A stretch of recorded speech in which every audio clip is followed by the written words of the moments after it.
Okay, I know I'm 3 years late, but I'm going to do a review of Iron Man 2020. I was so hyped up when I saw this book in 2019. It's like, yeah, I'm going to do that. And then do like a little personal project revolved around it. I'm 3 years late, but fuck it. This shit still looks cool. I'm excited to read this. So this is like Iron Man 2020. It's like a grandson. They say descendant of Tony Stark, but this is like 60 years from the first of his first appearance, like around 60 years. So I'm assuming he's either his grandson or great grandson. I don't know if he's like an android or some shit. Just look at the back cover. But his name's Arno Stark, and he's a descendant of Tony Stark. And they go through these crazy adventures, and he's from the future. Oh wait, he's from the future. And yeah, so I got through the first appearance of Iron Man 2020. Ironically, this is during the time of 2015. It's a nice setup. This is an Amazing Spider-Man annual from the year 1964. I was kind of genuinely surprised how well the art looks for the 60s. I usually don't see them at this high detail.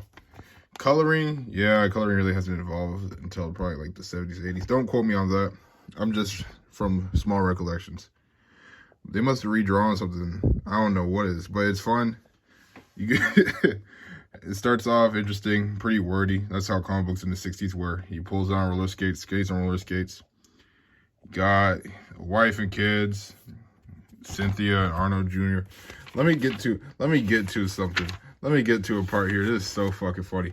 This kid looks like fucking Michael Jackson. Wait, no. Wait. Up. I mean, I guess this works, but look, looks like fucking Michael Jackson. She kind of looks like Michael Jackson too. What the fuck? Anyway, yeah, it's kind of like a recreation of Tony Stark's story. Oh, I gotta deal with these army guys so I can get money and make weapons and shit. Right? 2015, he used his father's inheritance to buy off the late Tony Stark's estate. There's this terrorist that threatens to blow up his building and bomb. And his wife and kid are stuck in there in some details. I don't want to go too deep into it. He has to travel back in time. And bam, Spider-Man era. 1964. 35 years in the past. Yeah, if I do the math, something like that. He needs to make money, you know. Typical Spider-Man's poor because he never fucking wins except for like 3 issues. Like, nah, go back to default. Loving marriage. Let's fuck that up. Loving relationship. She's like a sister to me. I still can't believe they did that shit. But anyway, a lot of cool slides and everything. A lot of interesting things. And then it ends in a devastating way. His kids die. The whole fucking town blows up. He was supposed to be man of the year. And it's depressing. You got this art over here. It's really good. I think it's good from the time and the way.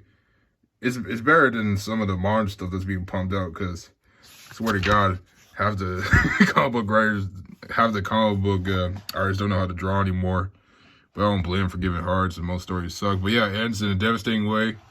Then I'm going to do Machine Man, which is going to be a 4-issue limited series. I think this is like some kind of lead up to Iron Man 2020. A lot of years in between all of these, this whole Iron Man 2020 story. 1964, 20 years later, they do something called Machine Man. It's going to relate to Iron Man 2020 somehow. They got some issues in between. And Astonishing Tales, I think this one might be a little bit more modern. Looking at the comic book art, this is definitely not the 80s, but it ends with the 80s too. I guess it's the What If. I like What If comic books. I need to buy some more What If Marvel comic books, especially some old ones. Go to the comic book shop. I got this What If Dr. Doom was the Thing. It was pretty fucking cool. I liked it. But anyway, I'm going to get into Machine Man issues 1 through 4 and tell you about that segment.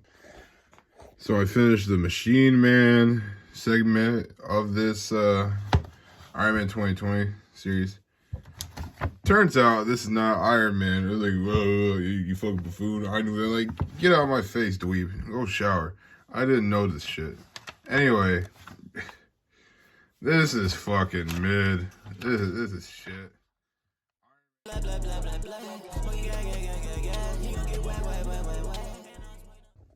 Alright, so I read the Death Head section. It's alright, it's cool. You get Iron Man 2020. They fucking say it like that. Iron Man 2020. There's some weird spots of dialogue that just give me a stroke, especially on this part.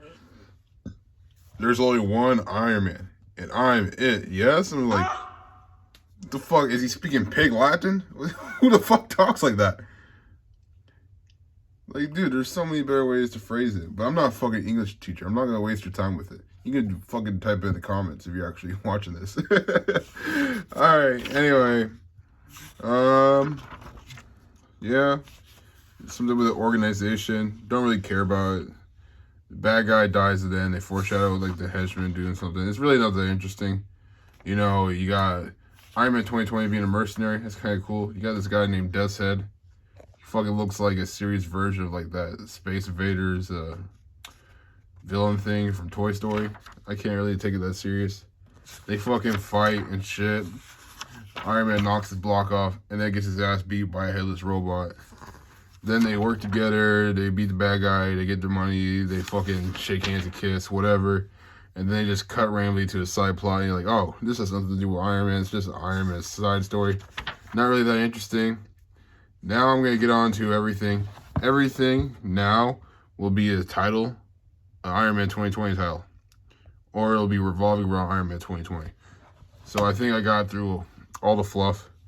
Half the book is pretty much fluff, not gonna lie, but you know, it's whatever. I enjoyed the Spider-Man version. I'm gonna get into this one. This one's gonna be 64 pages. So I'll just do that on the second part of the video. If you enjoy this, subscribe, stay tuned for the second part. If you didn't, thank you for making it to the end, I guess. Yeah. Yeah, when I'm back up in the X, I gotta ride around with it beam. Yeah, nigga too landy, nigga be hating on me. Money and Rossi and Cody, yeah, that's all a nigga need. Yeah, money and Rossi and Cody, yeah, that's all a nigga need. Yeah, and I got this whole 17 flows up. Yeah, let the Tesla those up. Yeah, my wrist too flows up. Yeah, these niggas hating on me, I'm somewhere how codeine. Yeah, they so try to replace me, but they